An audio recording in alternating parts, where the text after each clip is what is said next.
Hello, this is Ozzie Ostwalt, and welcome to Religion and Life. Buddhism exerts a strong presence in Asian culture and an increasingly visible presence in the United States. Our guest today, Dr. Megan Bryson, studies Buddhism and its influence in China. Megan is on our campus today to discuss how Buddhist rituals help us understand the role of women in modern Chinese religion. And she's agreed to take time out of her visit to be with us on Religion and Life. Welcome, Megan. Thank you for joining us. Thank you for having me. I know you're busy today, so I really appreciate this. Why don't you start by telling us a little about yourself? You're a professor at the University of Tennessee at Knoxville, and tell us what you teach and think about and write about. Yeah, so I'm an associate professor at the University of Tennessee. My research and teaching mainly focus on religion in East Asia, especially Buddhism in China and Japan. So currently I'm teaching a class on the religions of Asia, where I use a couple of narratives, the Ramayana and Journey into the West, to think about how people make meaning through religious stories. I'm also teaching a Chinese religions class, which I organize around the structure of gods, ghosts, and ancestors. So we look at different aspects of the Chinese spirit world to think about how people interact with these entities and engage with them ritually. That's interesting. So do your students in Tennessee have a real interest in China and Chinese religion? We have a certain number of students who are interested in China. There's a growing Chinese language program that gets many students into those classes. And this semester, we also have an exciting resource. There was a Methodist missionary who worked in Southeast China for really the first half of the 20th century. His name was Harry Caldwell, and he came from East Tennessee. And he left behind hours of footage that he took there, in the teens, 20s, 30s. And so what my students will be doing this semester is writing up kind of informational material about some of those film clips, because he was filming a lot of religious rituals and activities that most people wouldn't really be able to make sense of. So that's something that I'm especially looking forward to. This footage would be prior to the Cultural Revolution, yes. And it seems to me would be quite valuable. Yeah, absolutely. So the Tennessee Archive of Moving Image and Sound got a big grant to restore it and digitize it. So they're trying to make it available to the public, and then our job is trying to make it sort of understandable to the public. Well, very, very exciting. Yeah. Look forward to seeing more from that. Yeah. So you published a book, 2016, called Goddess on the Frontier. It's a great title. Thanks. Tell me a little bit about what you're writing there, what your book's about. So Goddess on the Frontier tells the story of a local goddess from the Dali region of southwest China's Yunnan province. And so this is important for understanding what's going on with this goddess. The Dali region was home to a series of independent kingdoms from the 7th to the 13th centuries. And after that, it was conquered first by the Mongols and then by later Chinese dynasties. But it has always been this sort of peripheral area influenced by a lot of different cultures and a lot of different forms of Buddhism. So the reason I focused on a particular goddess there was to try to understand how gender and ethnicity intersect in the ways that people in that region were representing themselves, especially with reference to the great power of Chinese dynasties and political centers. Right. Yeah, so a couple of things you said sparked my interest. You said forms of Buddhism. Right. And sometimes my students will ask me, what does a Buddhist believe? And it's not a kind of homogenous, unified movement at all, is it? Definitely not. I mean, like any religion, there are a lot of different forms that develop over time. And I think in Dali, it borders Chinese cultural areas, and so China has a particular form of Buddhism, sort of generally speaking Mahayana or Great Vehicle Buddhism. Yes. But Dali is also very close to Tibetan areas, and that's generally understood as Vajrayana Buddhism, a different system.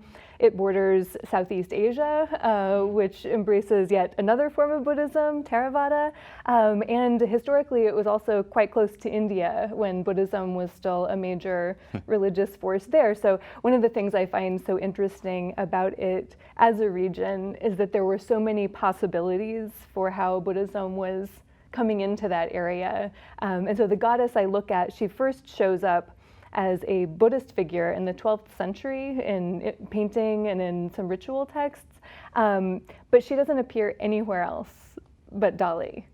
And then so a local goddess. Exactly, yeah. I mean, and I think that she's a local transformation of certain trans-regional Hindu/Buddhist figures, specifically the goddess Sri Lakshmi, the goddess of abundance.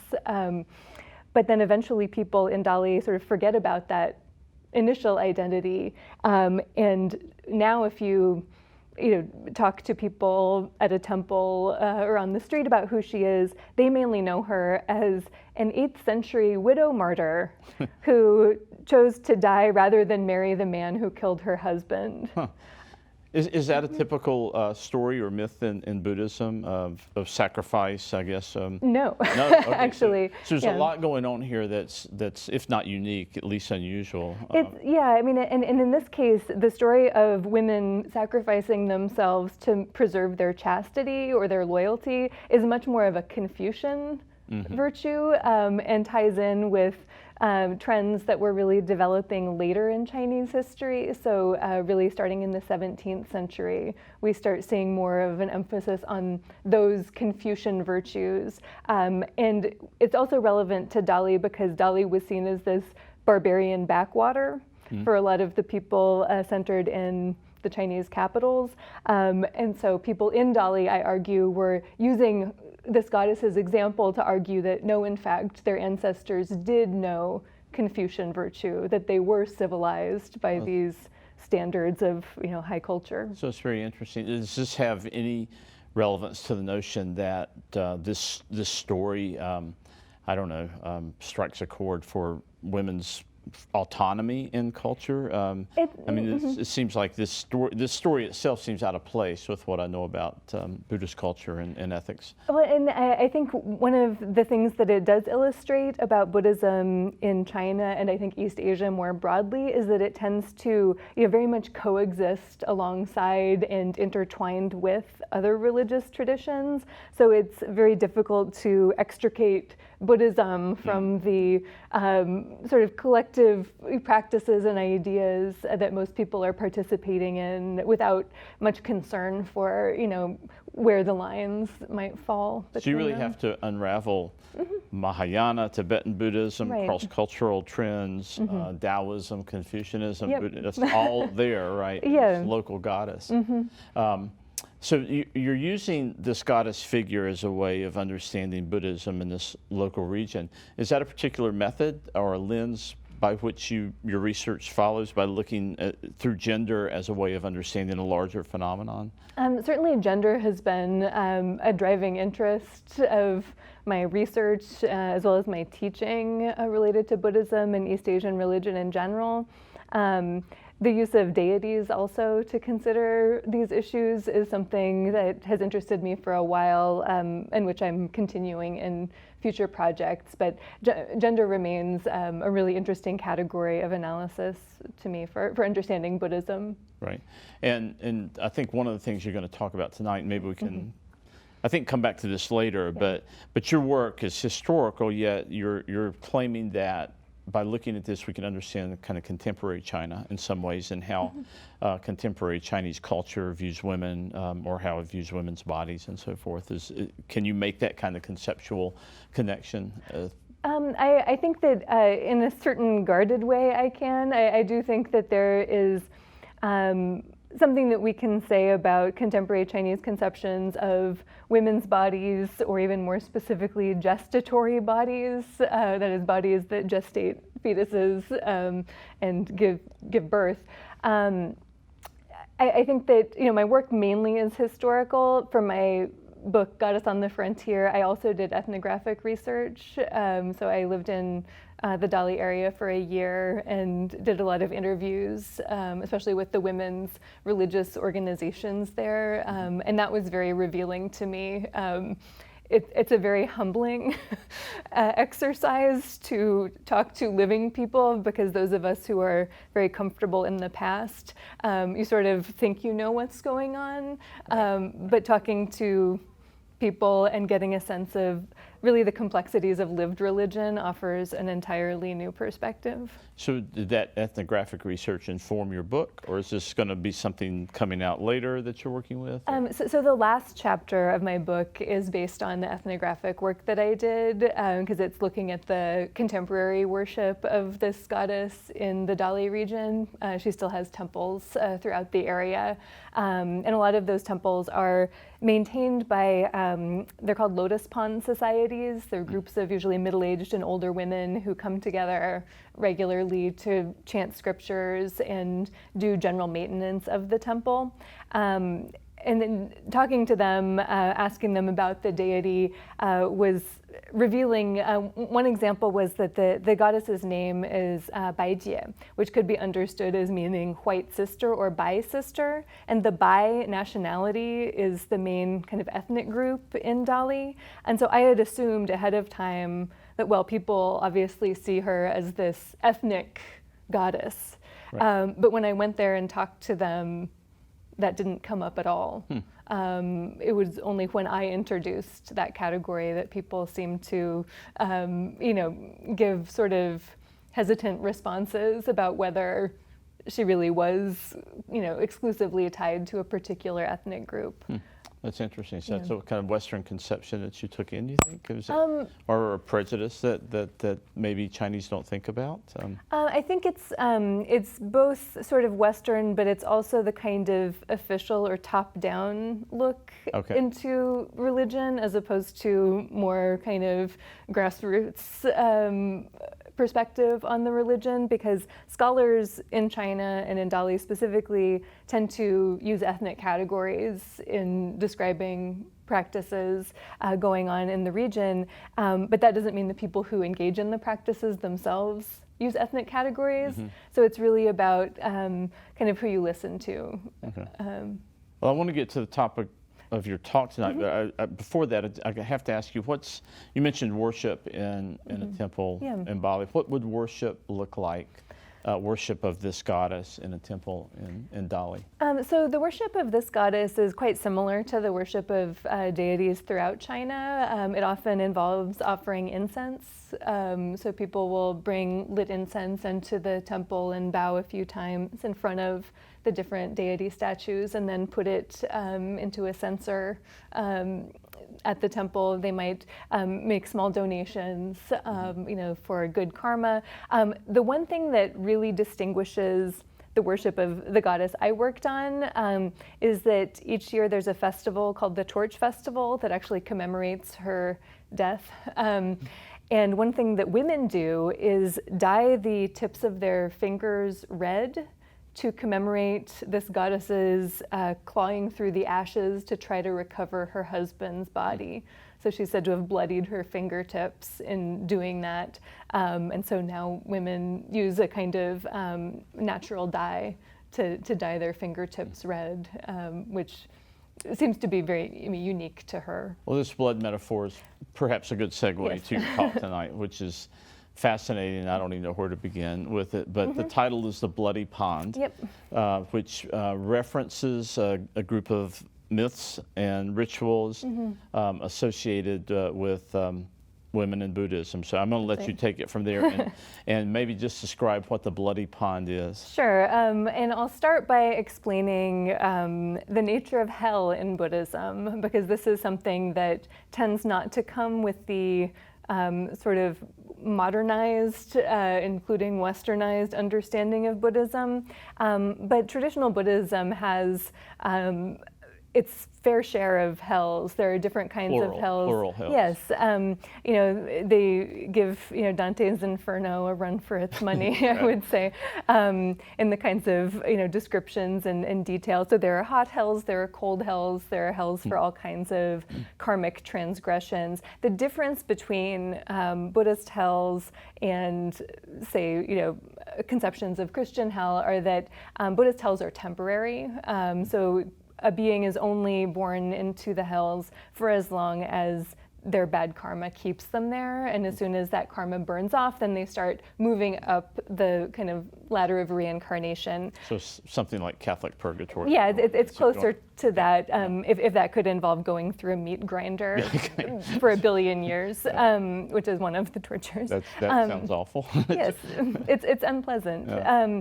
And so one of the hells that really develops as a concept in East Asia, so first in China, probably in the 10th, 11th, 12th centuries, is a notion of a specific hell for women. And the idea is that when women give birth, the blood of childbirth gets onto all of the bedclothes and everything like that. Then they go to the river and they wash those soiled clothes, but the polluted water then flows downstream, and people downstream use that water to make offerings to the gods, not understanding that it is in fact polluted with this uterine blood, and then the gods get offended, and it all goes back to the woman who gave birth and whose blood ended up contaminating the river in the first place. And so the explanation is, because of that contamination, she will end up in this bloody pond hell after she dies, where she will be tortured and she will be forced to drink the liquid, multiple times a day by the hell demons. So that's the kind of basic story. There are, of course, ways to get women out of this hell, and it's also specifically focused on mothers. The earliest focus is more on the blood of childbirth and, say, on the blood of menstruation.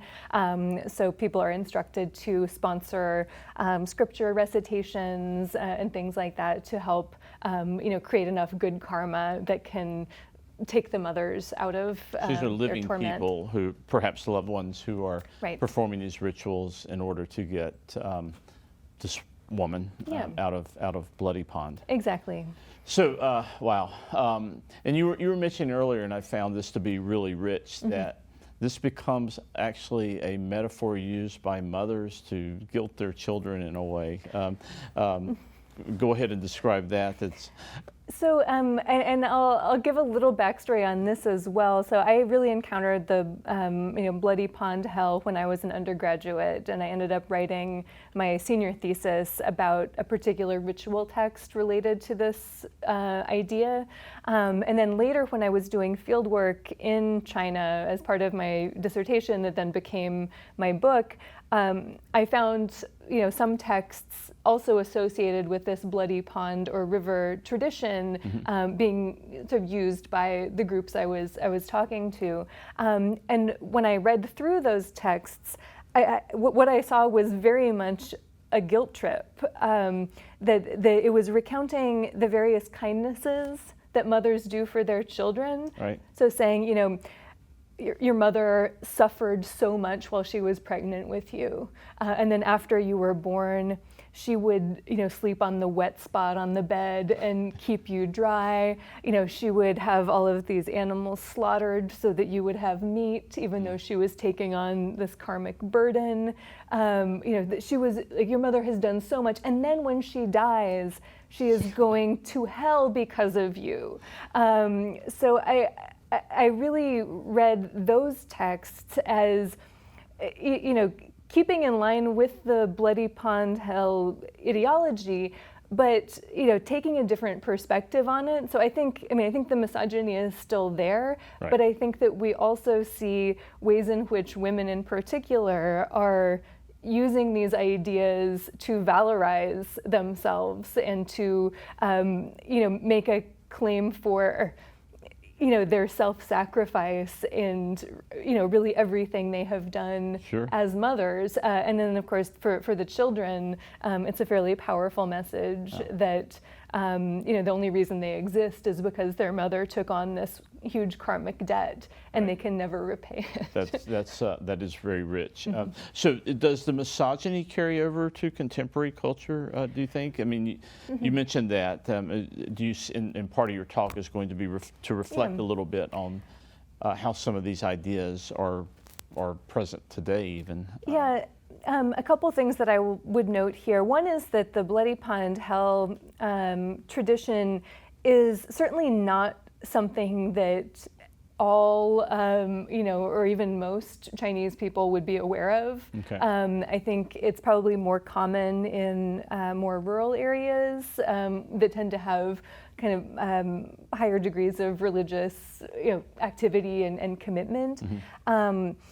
And I think even in places where we do see it, including Taiwan, there are other ways of trying to rewrite at least some of the misogyny. So for example, there's a Buddhist nun in Taiwan who actually has a YouTube sermon on one of these Bloody Pond Hell repentance texts.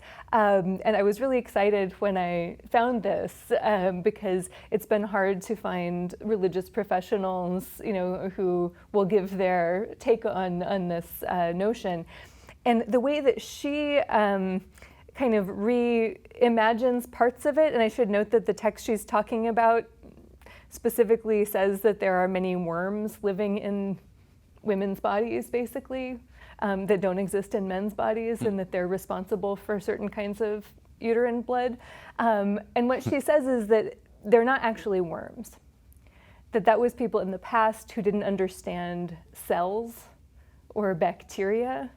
Right. And so she's reinterpreting it to say, well, no, it's just that women's bodies have these cells that are different from the cells in men's bodies. Mm-hmm. And so I also have found that to be a really important example of how, we can't assume that just because texts seem to say something a certain way, that's how people necessarily interpret it or engage with it. And so looking at some of these alternative readings of these kinds of texts, I think can show us more how lived religion, again, is more complex and more nuanced. Well, it's constantly evolving, right? And in relation to culture as well.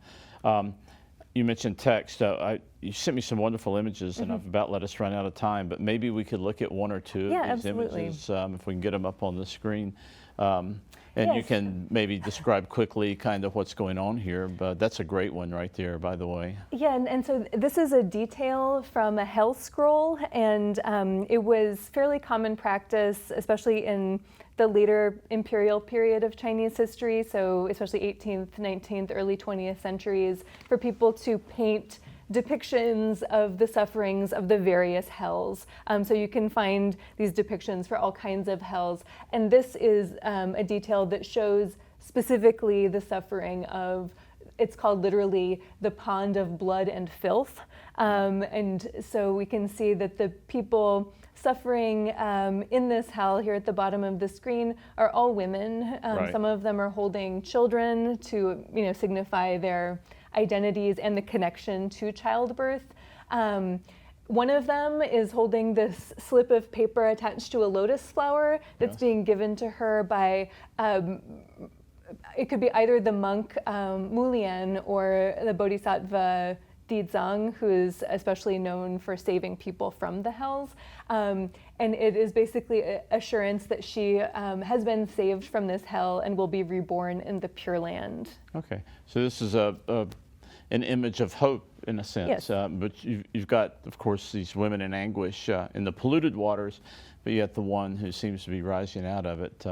It's interesting that at least the monks in this part of the image are male, so they're kind of the agents. So you still get this kind of misogyny going on, or kind of hierarchy going on in the image. Yeah, definitely. And there are a lot of tropes about this relationship between monks and their mothers in Chinese Buddhism. And the monk Mulian, who's a common character in the Bloody Pond Hell narratives, he's known for having saved his own mother from the hells because he hadn't realized what a horrible person she was, and then discovered, to his chagrin, that she had been awful and was suffering in the hells. Well, I'm sorry we didn't get to the rest of the images. I let us run out of time. I was so enthralled by what you were saying and fascinated by what you were saying. And we look forward to hearing more about this this evening. Well, thank you so much. Thank you for having me. I really appreciate it. Well, that's it for this episode of Religion and Life. Join us next week on App TV for another exploration of the way religion and culture interact. Until then, this is Ozzie Ostwalt.